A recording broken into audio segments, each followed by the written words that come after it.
ওকে, আমরা পরবর্তী কয়েকটি ক্লাস তাহলে হেরিডিটি নিয়েই আলোচনা করব। যদিও এটা তোমাদের মাধ্যমিক, পরের দিকে যদি সম্ভব হয় একটা অ্যাজ এ রিভিশন হচ্ছে কি বাকি কয়েকটা অ্যাসপেক্ট যেগুলো অন্য চ্যাপ্টারে রয়েছে, যেগুলো পরীক্ষা হয়ে গেছে, সেইগুলো নিয়েও আমরা হচ্ছে কি আবার পুনরায় একবার আলোচনা করতে পারি পরবর্তীকালে।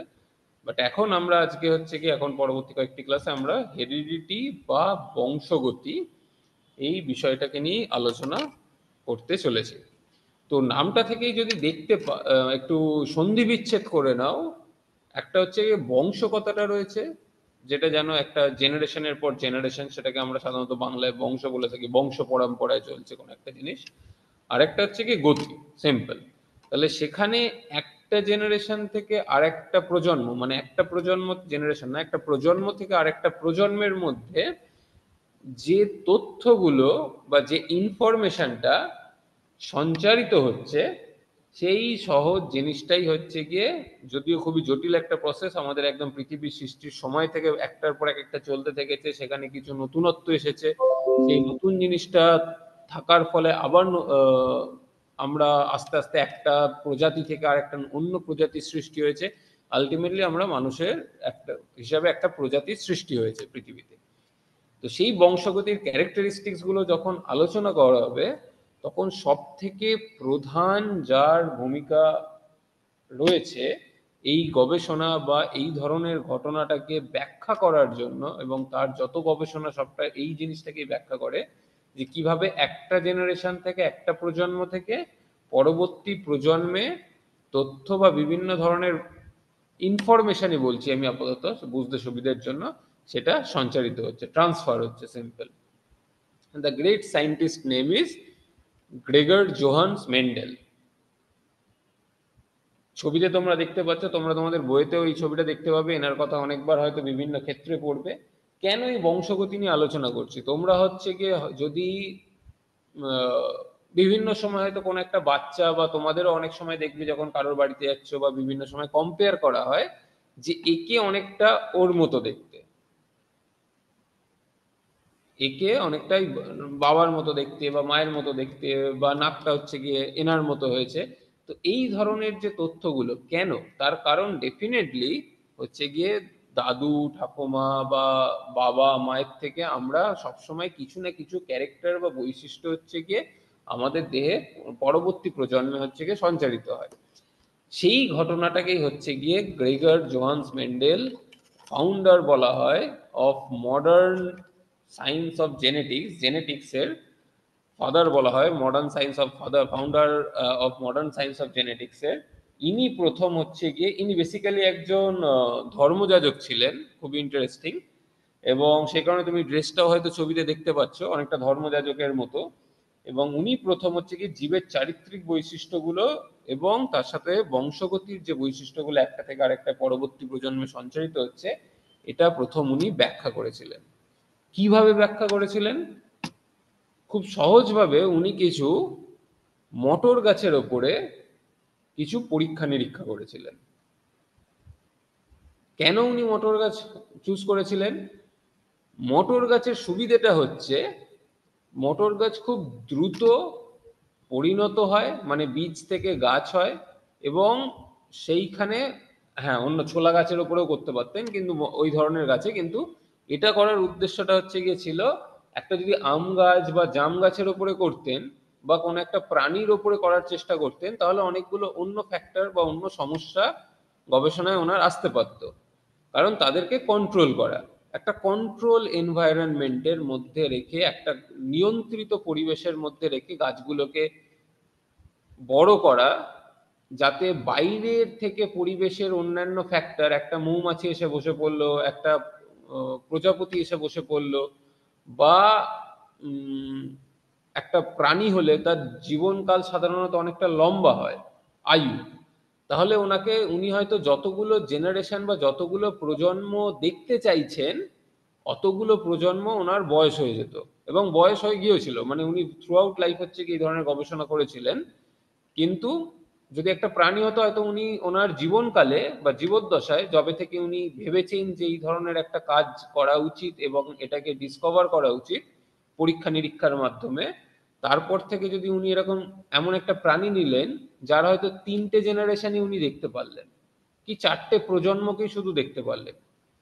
যেমন ধরে নিচ্ছি কোনো একটা প্রাণীর আয়ু হচ্ছে 4-5 বছর, মানে জন্ম থেকে সে বড় হবে, প্রাপ্তবয়স্ক হবে, তবে গিয়ে সে পরবর্তী একটা প্রজন্ম সৃষ্টি করার জন্য এলিজিবল। তো সেই রকম যদি দেখা হয় তাহলে সেটা অনেকটা টাইম টেকিং গবেষণা হয়ে যেত, টাইম টেকিং প্রসেস অনেকটা। তার তুলনায় উনি কি করলেন, উদ্ভিদের ওপরে এলেন, প্রাণী ছেড়ে উদ্ভিদে। উদ্ভিদের ওপরে করার উদ্দেশ্যটা কি, এবং সেখানে উদ্ভিদের মধ্যে কোন ধরনের উদ্ভিদ নিলেন, যেসব উদ্ভিদ বহু বছর বাঁচে, মানে একটা ছোট আম গাছের দানা থেকে যখন বীজ থেকে যখন গাছ হবে, তাতে ফুল ফল মানে বকুল আসবে, সেই সবগুলো থেকে হচ্ছে গিয়ে অনেক সময়ের প্রসেস, তারপরে সেখানে আম হবে, সেই আম আবার নতুন করে মাটিতে পুঁতে আবার হচ্ছে গিয়ে আর একটা গাছের জন্ম দিতে হবে। এগুলো অনেকটা সময়ে, দীর্ঘ সময়ের পরীক্ষা নিরীক্ষা। তার বদলে উনি মটর গাছের ওপরে করলেন, পি প্ল্যান্ট মানে মটর গাছ। কোন সময়তে, অ্যারাউন্ড মিড 19th সেঞ্চুরি, ঊনবিংশ শতাব্দীতে বেসিক্যালি উনি করছেন that reveal the fundamental laws of inheritance. Okay, যেটা আমাদের ইনহেরিটেন্স বা হেরিডিটি, সেইটার যে বেসিক কয়েকটা দুটো সূত্রের কথা তোমরা হয়তো ভবিষ্যতে পড়বে বা আলোচনা হবে, সেইগুলো উনি বলছেন। কিন্তু এটা যখনই আলোচনা হচ্ছে তখনই আরেকটা শব্দ হেরিডিটি বা বংশগতির সাথে পাশাপাশি চলে আসে, সেটা হচ্ছে ভেরিয়েশন। ভেরিয়েশন বা যেটাকে হচ্ছে গিয়ে ভ্যারাইটি। কোনো কিছু কিনতে গেলে আমরা কি খুঁজি, অনেক সময় দেখবে যে দোকানে ভ্যারাইটি, কি কি ভ্যারাইটির জিনিস রয়েছে, বা সিম্পল বায়োলজিতে সেটা হচ্ছে গিয়ে প্রকরণ। যেমন উদাহরণ হিসাবে তোমরা হয়তো তোমাদের বন্ধুদের মধ্যেই যদি দেখো, কিছু জনের দেখবে একদম গ্রে কালারের আই, চোখের মনিটা হচ্ছে গিয়ে গ্রে কালারের, মানে ব্ল্যাকিশ গ্রে এই ধরনের কালার। কিছু জনের দেখবে হচ্ছে গিয়ে ব্রাউন, একটু খয়েরি খয়েরি রঙের হচ্ছে গিয়ে চোখ। কিছু জনের হচ্ছে গিয়ে ব্লু আইজ। আমি বলছি এগুলো হচ্ছে গিয়ে ন্যাচারাল, হ্যাঁ, ওই লেন্স পরে যে ব্লু গ্রিন সেটা নয়। এখন তো লেন্সেও বিভিন্ন ধরনের কালার পাওয়া যায়, যারা কন্ট্যাক্ট লেন্স পরে চশমা ছাড়া, চোখে পাওয়ার রয়েছে এবং সেটা পরার জন্য কন্ট্যাক্ট লেন্স ইউজ করে, এবং সেই কন্ট্যাক্ট লেন্সেরও হচ্ছে গিয়ে এখন বিভিন্ন কালার রয়েছে, ব্লু করা যায়, গ্রিন করা যায়, বিভিন্ন ধরনের কালার করা যায়, ব্রাউন করা যায়, অথচ চোখের অ্যাকচুয়াল কালারটা হয়তো গ্রে রয়েছে, গ্রে আইস তার বায়োলজিক্যালি, যেটা সে তার বাবা মায়ের থেকে পেয়েছে। তো এই ধরনের এইটাই হচ্ছে গিয়ে বেসিক্যালি ভেরিয়েশন। কারোর হাইট, তার হচ্ছে গিয়ে বডি টাইপ, সেগুলো হচ্ছে গিয়ে প্রত্যেকটাই প্রকরণ বা ভেরিয়েশনের মধ্যে পড়ে। আবার যদি অন্য একটা প্রাণী বা অ্যানিমাল স্পিসিসকে দেখা হয়, তোমরা হয়তো সমুদ্রের ধারে যারা ঘুরতে গেছো বা কখনো গেছো, দেখে থাকবে অনেকে ঝিনুক পোড়ানোর হয়তো শখ রয়েছে, তারা টাইম পাসের জন্য করানো হয়। দেখবে প্রচুর ভ্যারাইটির হচ্ছে গিয়ে শামুক বা ঝিনুক হচ্ছে গিয়ে আমরা সমুদ্রের পাড়ে বসে বা ধারে দেখতে পাই। এগুলো প্রত্যেকটি কিন্তু বিভিন্ন ভেরিয়েশনের কারণে তাদের কালার, তাদের টেক্সচার বিভিন্ন রকমের হয়ে থাকে। So this are all basically, প্রজাতিটা এক, কিন্তু তার মধ্যে প্রচুর ভেরিয়েশন রয়েছে, এবং সেটা হচ্ছে গিয়ে বেসিক্যালি প্রকরণ। ঠিক আছে, সেটা হচ্ছে গিয়ে যেটাও একটা জেনারেশন থেকে আরেকটা জেনারেশনে হতে পারে। তাহলে এই প্রকরণ সৃষ্টির কারণটা কি, কেন এই ভেরিয়েশনটা তৈরি হয়, এটা হচ্ছে একটা গুরুত্বপূর্ণ কোশ্চেন। এনিওয়ান, কেন প্রকরণ সৃষ্টি হয়, কেউ ধারণা থেকে বা বলতে পারবে? Anyone, any school? এই ভেরিয়েশন আমরাও প্রত্যেকে হচ্ছে গিয়ে যখন রাস্তা দিয়ে হাঁটবে দেখবে প্রত্যেকে আমরা কিন্তু একে অপরের থেকে আলাদা দেখতে, খুব সামান্য হলেও, এমনকি যমজ বাচ্চা হলেও তাও আলাদা। তার কারণটা,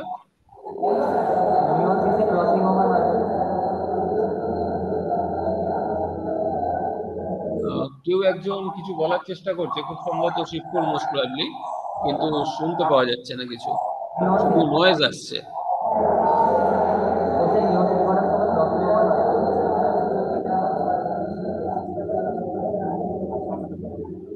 আহ, না, অডিওটা একদমই ক্লিয়ার নয়। আপনারা যদি কোনো অসুবিধা হয়ে থাকে অডিওটাকে যদি একটু রেকটিফাই করার চেষ্টা করেন, আমি যিনি কোঅর্ডিনেটর বা স্যার রয়েছেন, মাইক্রোফোনটা অন হচ্ছে, সিস্টেম অন রয়েছে, কিন্তু যেটা বলছে সেটা পরিষ্কারভাবে শোনা যাচ্ছে না। না, কিচ্ছু শোনা যাচ্ছে না, ক্লিয়ার নয় একদম। এনিওয়ে, আর কোন স্কুল, আর কেউ চেষ্টা করবে?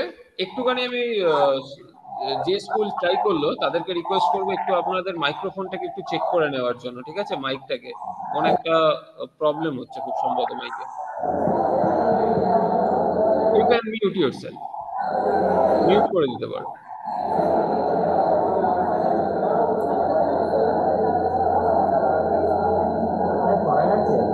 কিছু শোনা যাচ্ছে না, সরি। আমি রিকোয়েস্ট করব খুব সম্ভবত শিবপুরকে বা একটু মাইক্রোফোনটাকে অফ করে দেওয়ার জন্য। হ্যাঁ, ওকে, থ্যাংক ইউ। অন্য কোন স্কুল?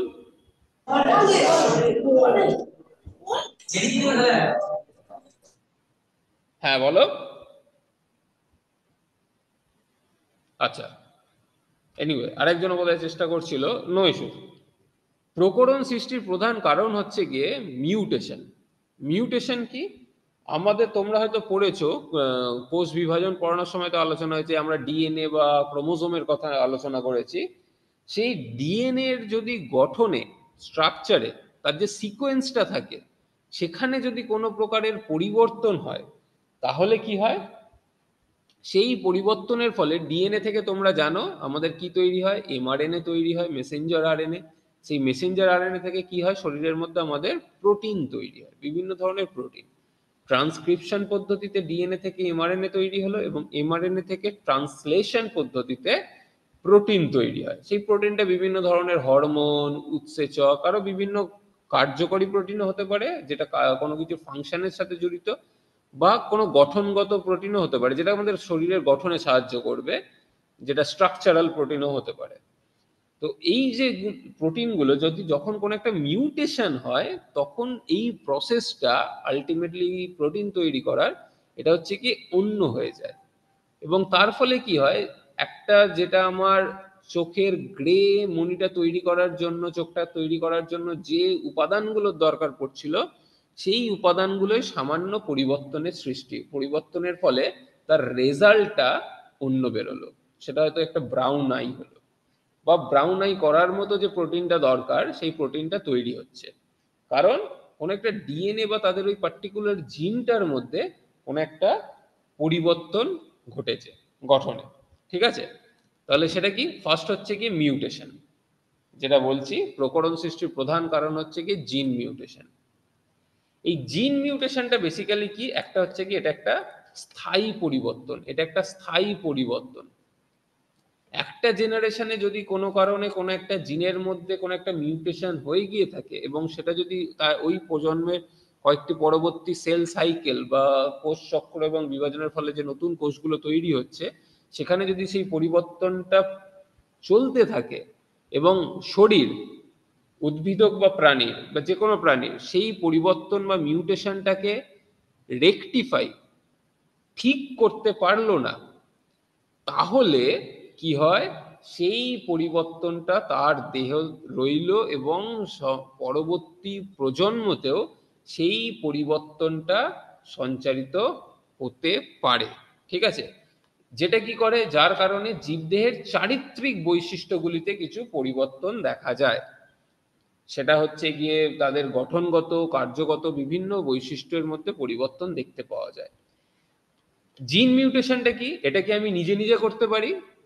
হ্যাঁ, এখনকার দিনে হচ্ছে কি আর্টিফিশিয়ালি বা বিভিন্ন সার্জারির দ্বারা, বিভিন্ন টেকনোলজি রয়েছে, যার ফলে হচ্ছে গিয়ে কোনো একটা জিন যদি ঠিকমতো কাজ না করে, সেটাকে প্রভাবিত করা বা সেটাকে পরিবর্তন করার মতো টেকনোলজি এখন রয়েছে, যেটা প্রচন্ড এক্সপেন্সিভ, খুবই ব্যয়বহুল একটা চিকিৎসা। বিভিন্ন ধরনের যাদের রোগ রয়েছে জেনেটিক্যালি, মানে যেটাকে যদি জিনকে একটু পরিবর্তন করা হয়, তাহলে হয়তো সেই রোগটা সেরে যেতে পারে। সেই রকমই জিন মিউটেশন স্বয়ংক্রিয়ভাবে ডিএনএ রেপ্লিকেশনের সময় হয়ে থাকে। আমার যে প্রত্যেকটা কোষ তৈরি হচ্ছে, একটা কোষ বিভাজন পদ্ধতিতে, তোমরা হয়তো মনে আছে যে কোষচক্র এবং কোষ বিভাজন পড়া হয়েছে, কোষচক্রের বিভিন্ন দশাগুলো আশা করি তোমাদের মনে আছে। সেইখানে G1 S G2, DNA replication কখন হয়? এস দশাতে হয়। এই এস দশায় যখন রেপ্লিকেশন হচ্ছে, তখন যদি ডিএনএ নিউক্লিয়াসের মধ্যে, ডিএনএর মধ্যে বা জিনটার মধ্যে যদি হচ্ছে কি স্বয়ংক্রিয়ভাবে কোনো একটা নিউক্লিওটাইড ঢুকে যায় বা বেরিয়ে যায়, তাহলে কি হয়? জিন মিউটেশন আলটিমেটলি হলো, যেটা একটা স্বয়ংক্রিয়ভাবে হতে পারে। অথবা কিছু বাইরের উপাদান, যেমন রেডিয়েশন, যখন হচ্ছে কি প্রচন্ড আল্ট্রাভায়োলেট রে রেডিয়েশন, যখন আমাদের ওজোন স্তর কমে যাচ্ছে, তার ফলে বলা হয় যে স্কিন ক্যান্সারের প্রবণতা বেড়ে যায়। আমাদের স্কিনের ক্যান্সার যেসব জায়গায়, যেসব মহাদেশের উপরে বা যেসব দেশের উপরে কি না পলিউশনের কারণে, দূষণের কারণে ওজোন স্তর পাতলা হয়ে গেছে, বা ওজোন স্তরে বিভিন্ন হোল, ওজোন হোল তোমরা হয়তো পড়েছো, ওজোন হোল, সেখান থেকে কি হয়, আমাদের বাইরে থেকে মহাজাগতিক রশ্মি ইউভি রে বেসিক্যালি আমাদের ভেতরে চলে আসে, যেটা আমাদের শরীরের পক্ষে বা স্কিনের পক্ষে একদমই ভালো নয়। তাহলে কি এই রেডিয়েশনটা আমাদের কি করে, বিভিন্ন মিউটেশনের জন্য রেসপন্সিবল, দায়ী। বা কোনো রাসায়নিক পদার্থের এক্সপোজারে যদি কেউ কখনো এসে থাকে, যেটা হয়তো কোনো কারণে একটা মিউটেশন করে দিল, অথবা কিছু কিছু ভাইরাস হচ্ছে কি আমাদের শরীরে কিছু মিউটেশন করার জন্য করতে পারে, ঠিক আছে? তাহলে এই মিউটেশনটা কিরকম দেখতে হয় একটু যদি ডিটেলে দেখা হয়, তোমরা এই ছবিটাকে একটুখানি যদি বোঝার চেষ্টা করো। আমি একটা মার্ক করলাম, আর এখানে আর একটা নিউক্লিওটাইডকে মার্ক করলাম। তোমাদের নিশ্চয়ই মনে আছে, ডিএনএ সিকোয়েন্সকে যদি দেখা হয়, এখানে দেখো অরিজিনাল, অরিজিনাল একটা এটা একটা উদাহরণ হিসাবে রয়েছে। আমরা জানি ডিএনএ এর মধ্যে কি কি থাকে, কি কি নিউক্লিওটাইড বেসগুলো থাকে। সেগুলো হচ্ছে অ্যাডেনিন, গুয়ানিন, সাইটোসিন এবং thymine. A adenine, G for guanine, C for cytosine, T for thymine. এইখানে যদি এটা ডিএনএ থেকে যখন আরএনএ তৈরি হয়, আরএনএ এর মধ্যে শুধু একটার পরিবর্তে টি এর বদলে কি থাকে, ইউ থাকে।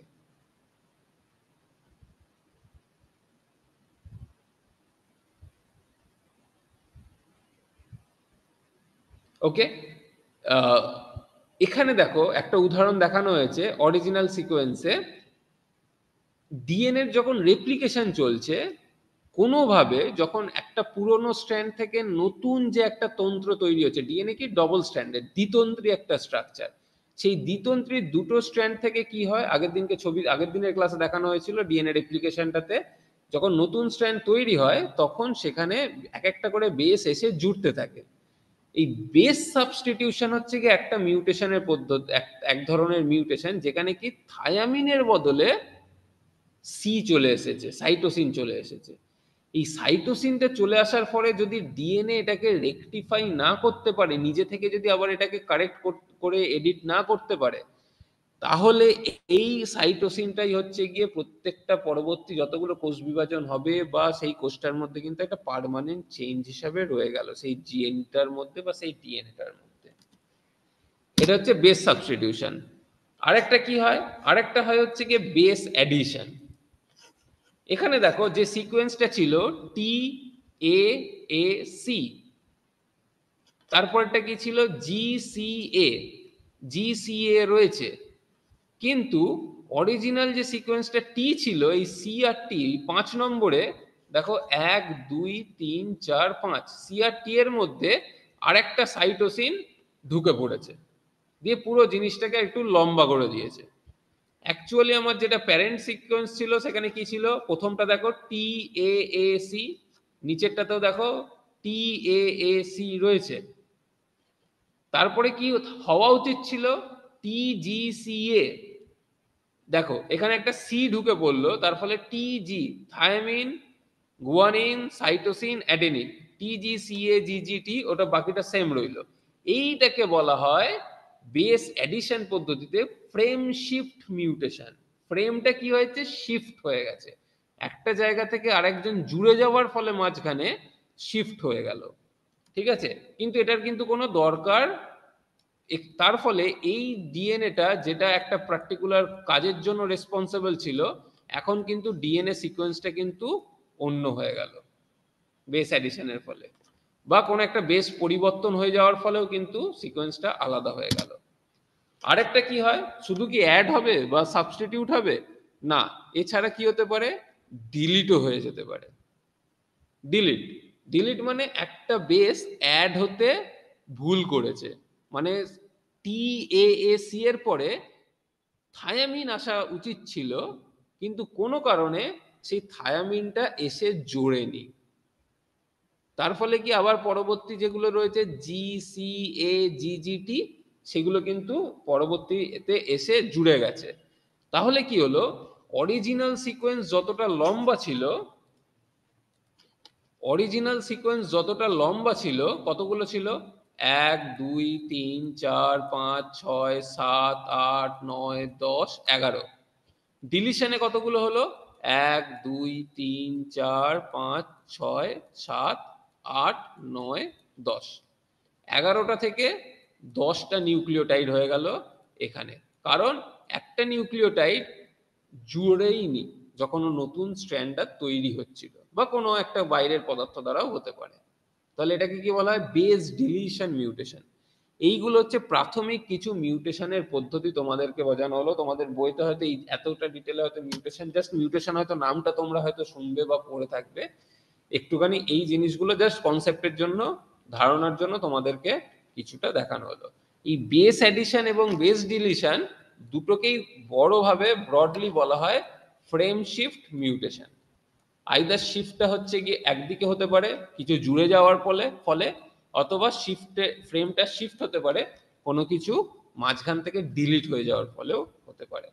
ঠিক আছে, এবারে যেহেতু এটা স্ট্র্যান্ড, এটা একদম টানা চেনের মতো থাকবে, তো তাহলে হচ্ছে কি এই ঘটনাগুলো ঘটছে, এটা হচ্ছে কি মিউটেশন। আরেকটা প্রকরণ সৃষ্টির আরেকটা অন্যতম কারণ কি, আরেকটা অন্যতম কারণ যেটা হচ্ছে প্রকরণ সৃষ্টির জন্য বা ভেরিয়েশনের জন্য দায়ী, সেটা হচ্ছে ক্রসিং ওভার। এই ক্রসিং ওভারটা আমরা আগের দিনের ক্লাসেও আলোচনা করেছিলাম। পার্টিকুলারলি কখন এই ক্রসিং ওভারটা হয়, এই ক্রসিং ওভারটা যখন স্পার্ম এবং ওভাম এই দুটো জিনিস তৈরি হচ্ছে, তখন হচ্ছে গিয়ে বিভিন্নভাবে, বা তারা হচ্ছে গিয়ে যখন ক্রোমোজোম ভাগ হচ্ছে, বিভাজন হচ্ছে, সেই সময়তে কি হয়, মিওসিস কোষ বিভাজনের সময়, মিওসিস কোষ বিভাজনের সময় পার্টিকুলারলি মাইটোসিস কোষ বিভাজনে বা নিম্ন শ্রেণীর প্রাণীদের ক্ষেত্রে যে অ্যামাইটোসিস পদ্ধতিতে বিভাজন হয়, এই বিভাজনগুলোর ক্ষেত্রে কিন্তু দেখা যায় না, একমাত্র মিওসিস কোষ বিভাজনের সময় কি হয়, ক্রসিং ওভার ঘটনাটা ঘটে। কি হয়, ক্রসিং ওভারের ফলে যে হোমোলোগাস ক্রোমোজোম, একই সমসমস্ত যে ক্রোমোজোমগুলো রয়েছে, সেই ক্রোমোজোমগুলোর মধ্যে কি হয়, অংশ বা খণ্ড বিনিময় হয়। যেমন দেখতে পাচ্ছ, এর কিছুটা অংশ আরেকটাতে চলে এলো, যেমন এখানে দেখো লালটার মধ্যে কিছুটা নীল চলে এলো, এবং নীলটার মধ্যে কিছুটা আরেকটা ক্রোমোজোমের মধ্যে অন্য ক্রোমোজোমের কিছুটা ক্রোম্যাটিডের মধ্যে কিছুটা অংশ হচ্ছে কি চলে এলো, খণ্ড বিনিময় হলো। তার ফলে কি হলো, ধরে নাও